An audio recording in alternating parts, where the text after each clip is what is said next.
Let's journey back in time when the pace was slower and life was much simpler. Let's take you back to the very root of Pinecastle Christian Academy.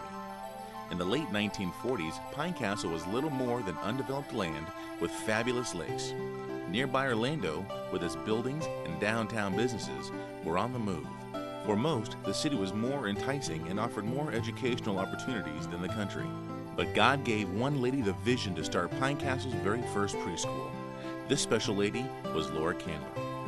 It wasn't long before Laura met Mrs. Summerall, who was to become the school's first director. The result was Country Kindergarten. The year was 1952. After 2 years, the preschool's future was in jeopardy when Mrs. Summerall moved to Michigan with her husband. Mrs. Candler brought her need to her church, Pinecastle United Methodist. They did not know what to do with it. And they said I would have to have a kindergarten board. Yeah. And so Sally Butt was a wonderful friend of mine and very smart and efficient. And she said that she would take over the board. Is that right? So in 1954, the Methodist Country Kindergarten opens with K-4 and kindergarten classes. And for nearly 30 years, the school continued to grow. And by 1983, a new vision and Pinecastle Christian Academy was born.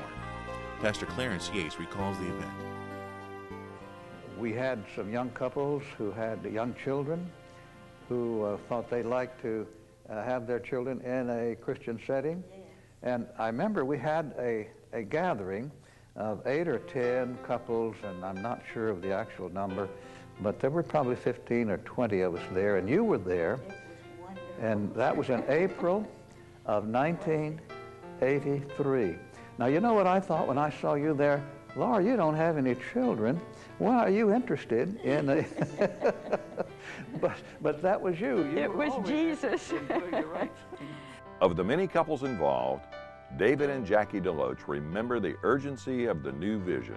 As Jackie recounts, I believe the one person that caught all of our attention was when Laura spoke to each one of us and said that she was willing to sell everything that she had and give whatever she had in order for the school to come about. September 1983, Pinecastle Christian Academy opens its doors to 125 students, preschool through the 6th grade.